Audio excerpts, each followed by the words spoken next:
All right, let's dive right in. We are right on the doorstep of Christmas. And for this final Sunday of Advent, the scripture readings give us this really powerful guide for these last few moments of preparation.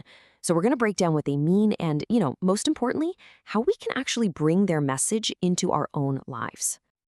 You can almost feel it in the air, can't you? This is it, the climax of Advent. All the waiting, the prayer, the anticipation, it's all been leading to this very moment, the celebration of that incredible mystery of God becoming one of us. I mean, seriously, think about it. If you knew a king was coming to your house, what would you do? This isn't just some abstract idea. It's really the central question for today. The readings give us a blueprint for how to prepare our own hearts for the arrival of the King of Glory. So here's our game plan.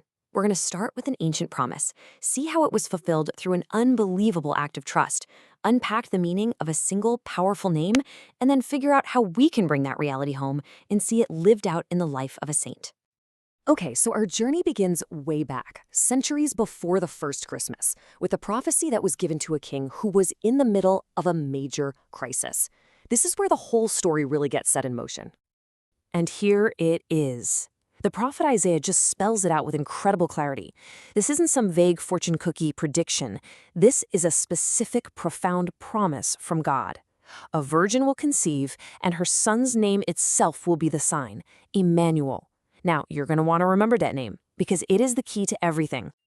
All right, let's fast forward a few hundred years to the New Testament. This is where that ancient promise doesn't just stay a hope. It actually becomes a reality, and in a way nobody saw coming. So, in the Gospel of Matthew, an angel appears to Joseph in a dream and says, "Do not be afraid to take Mary your wife into your home." And right after that, Matthew, the Gospel writer, tells us flat out that all this happened to fulfill what the Lord had said through the prophet. It's a direct line, right? A thread pulled straight from Isaiah to a humble carpenter in Nazareth. And let's just pause for a second on Joseph's choice here. The situation he was facing made zero logical sense. He was confused. He was probably scared. But instead of acting on his fear or even doing what was socially acceptable, he chose obedient trust. He said yes without having all the answers. And that choice, that faith, is presented as the ultimate virtue. And it's not just in Matthew. If you look at the letter to the Romans, St. Paul backs this up. He writes that Jesus is a descendant of David, which fulfills that whole royal family line prophecy, but he's also declared the Son of God in power.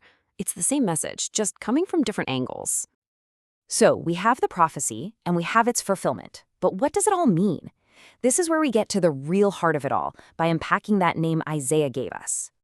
Emmanuel. It's a Hebrew name, and the meaning is just so beautifully simple, and yet it changes everything. It means God with us. Not God above us, or God far away from us, but right here with us. And this shows us that God with us isn't just a one-time thing that happened 2,000 years ago. No, it's a living, breathing reality today. God is with us in the Incarnation, right? The fact that God became flesh and blood. He's with us in the Eucharist, in sacred scripture, in the church, and even more personally, in your soul through grace. Okay, so this is where the rubber meets the road. Knowing all this stuff is one thing, but how do we actually live it? How do we follow Joseph's example and bring God into our own homes, into our messy, real lives? Well, the source material gives us a super practical path, specifically for when we're at Mass. First, at the offertory, just consciously offer up your own fears, your own uncertainties, all the stuff you don't understand, just like Joseph. Second, when you receive communion, do it with that same spirit of surrender. And third, consciously take him into your interior life, your spiritual home. And this whole idea of welcoming God can go way beyond Mass. It can be part of our daily lives. So here's a simple, concrete challenge for you. Just 5 minutes. That's it. Find a quiet space each day and just be present. And in that silence, this is the only prayer you need. Just repeat it gently.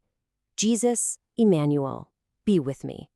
It's such a simple way to make the reality of God with us something you actually feel and experience every single day. Now, this daily practice of living with God isn't just some nice idea. We have these incredible examples of people who have walked this path before us, and they prove that it's not just possible, but it's a real path to holiness. And this is so, so important to get. Sometimes holiness feels like this remote, untouchable thing that's only for a special few. But the truth is, it's practical. It's about making small, daily choices to trust and obey, just like Joseph did. Take a guy like St. Peter Canisius. He was a Jesuit priest whose entire life was basically one big yes to God, and he lived it out by building up the church through his writing and teaching. Get this, even after a stroke left him partially paralyzed, he kept going. He persevered. His life just shows that holiness is about faithfully saying yes, right where you are, no matter what you're facing. And so here we are, we've come full circle. The candles on the Advent wreath are almost all lit. These final days of waiting are here, and our time for preparation is just about over. The psalm for this Sunday gives us our final instruction. And it's not just a nice bit of poetry. The source material calls it a spiritual command. Let the Lord enter. He is King of glory. That's an invitation that really demands a response from us. So the call to action couldn't be clearer. Don't wait for the perfect moment or for everything to make sense. Do what Joseph did. He didn't have all the answers, but he opened the door of his home and his heart anyway. We're being called to do the exact same thing. And that leaves us with one last, very personal question. Think about that one room in your heart, that one area of your life where you've been resisting, where the door has been locked tight. Which door will you open for him today?